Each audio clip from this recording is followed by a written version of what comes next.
What up? All right, just set myself up here. Welcome to my first live stream. I'm doing these instead of pre-recorded videos, which I'm going to upload. I'm going to see if this works out for me, if I enjoy it, and if other people enjoy it.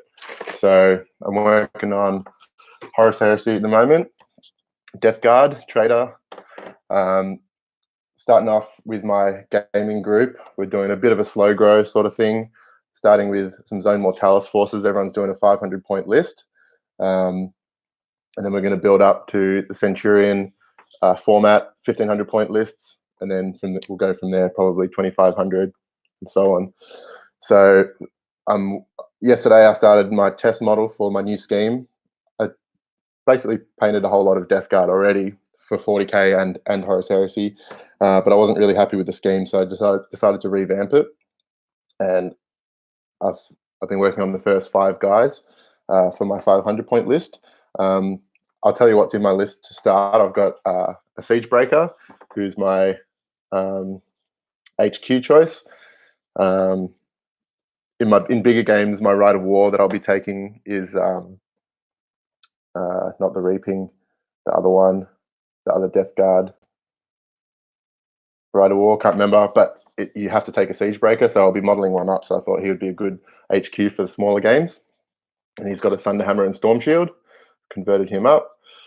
I'm going to have for an elite slot. I'm just going to have 2 Death Shroud Terminators, which I haven't built yet. They're still in the mail, and I'll get them. And I've got one. Also, elite slot is an Apothecary, which I've got 2 that I'll be doing some bigger lists. 2 Apothecaries. Only one of them in my 500-point list. And then I've got my tactical squad, which will be 13 dudes, which if you include the Apothecary makes 14, which is mathematically in line with the holy number of 7. So I've got the first 5 here that I'm painting on their stands. This is which dude? No, this guy's the furthest along. The lighting's terrible in this stream, so well, how I choose to set up my lighting, poor form, I know, but it's all right. As long as you can see the moneymaker, that's what's most important. Who cares actually about the hobby? Maybe you can check out my Instagram. I'm Hobby Guy Mitch Instagram. I might put some better quality photos on there. 5 dudes, and then I've got the rest of this squad left to paint. So after I finish these 5, I might do one of the characters. You can see, got these 5 guys that I'm working on. The 2 characters, and then the rest. My thick boys. Sorry, come there. I don't know what you mean. Oh, these thick boys. Yeah. This is the rest of the squad. 1, 2, 3, 4, 5, 6, 7, 8, 9, 10, 11, 12, 13, 14 for the squad. 2 Death Shroud on their way, and the Siege Breaker. That's my 500-point list. So this is my little project that I'm working on at the moment. Pretty keen. Yeah, that's what you want to see.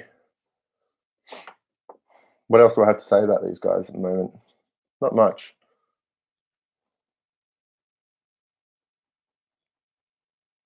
I was just saying to the guys how I'm keen to get these guys painted and play some games. That I haven't really been into 40k or really the gaming side of the hobby recently, but I'm actually excited to play some Horus Heresy games, especially Zone Mortalis. It seems really cool. Definitely something I want to get my teeth stuck into. So I'm keen to get these guys done. I'm up to the step. I'm picking out all the rivets. So I've done basically. I use my airbrush. I use what's the paint that I use for the main base coat? It's this game color. I don't even know what color it is because when it was being transported from Canada over to Australia, it was in a container of paint pots. One of the pots exploded and covered everything in the container, so it's now just got purple paint and shit all over it, so I can't actually read what paint it was, but it's similar to old GW Goblin Green. So that's my initial color. So first I spray in black, do a bit of white zenithal pre-shading with the airbrush, and then with the airbrush just give them a flat coat of the base green. And then I use the brush and I start mixing that with Model Air olive green. So I start mixing those and applying some shading with a brush, nice thin glazes, and working into the recesses, going progressively darker till I get to the straight olive. And then I start mixing in some of this Vallejo Model Wash Rust. I actually mix that wash in with the olive and continue shading, and then I go straight with the rust into the recesses. And what that does is gives me a bit of a gradient effect from the nice bright green into a dirty dark green into a brown, sort of reddy brown, rusty color in the recesses. But it's interesting though, I find that when you're using this wash over the green, it actually doesn't really go the rust color. It just kind of goes a dark greeny brown. So I'm yet to experiment with making a solid orange color in the recesses that actually looks like actual rust. Basically, wherever it meets the metal, I'm going to try. Actually, I'm going to show you some. The inspiration. If you want to go on Instagram, this is a shout out to Rodrigo Acorde. This is some of his stuff. That's a Death Guard. His painting skill is worlds better than mine, but the color palette is kind of my inspiration. Oh yeah. Fuck yes. So you see how he goes from the green to the brown, very reddy brown, and then wherever the metal meets the green, he's gotten that rust. So it goes brown down here, but then there's actually bright orange in some of the recesses. So that's something I have to work out how to accomplish.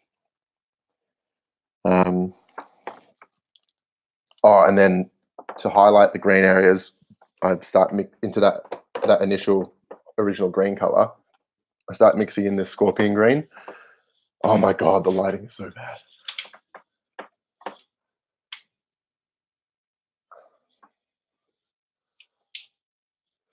bad. This scorpion green color, that acts as my highlight.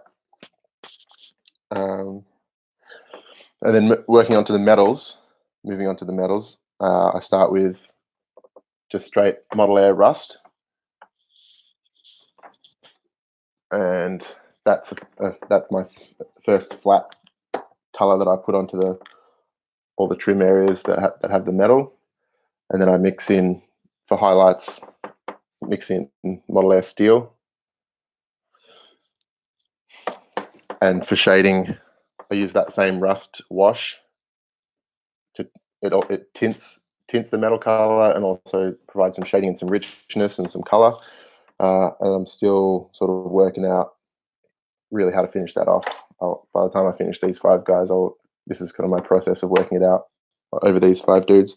I did try shading them with some Cabernet Crimson, so a nice red wash actually gives it that more color and more richness. Yeah, and just keep plugging away. For the bases, my new favorite technique, which is making up my own textured paste. So this bag of paste that I mixed up yesterday. It's basically acrylic caulking is the main ingredient. Mix a bit of filler powder, or you can use plaster powder, some PVA glue, and your texture. So I used a mixture of sand and also some coarser grit. And mix up into a paste, and then you can tint it whatever color you want. So I add a bit of black paint. I didn't want to.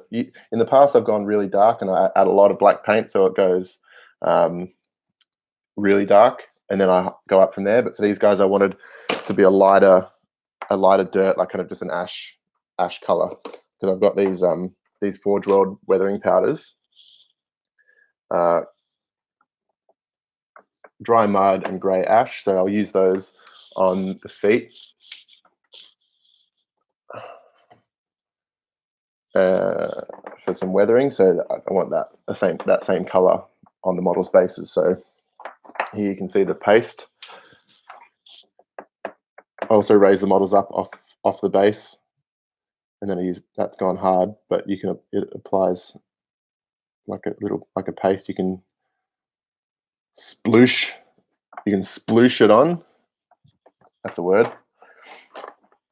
And you can really build up some texture into the base, as opposed to just gluing sand straight onto the flat base. And then I can put some grass in there after I'd dry brush it and put some weathering powders up on their boots. I could put some tufts of grass if I want. That's all yet to be determined. And yeah. So yeah, I hope you guys, anyone that ends up watching this, follows my progress. I'm going to hopefully have some good chats that I might stream, have a mate or two on that I can talk to on the Discord, have a chat and stream it, and maybe some people will enjoy it. Well, in the meantime, enjoy your hobby, and I'm going to enjoy my hobby now, and I'm going to go talk to my mates in the stream chat. So stay tuned. Bye-bye.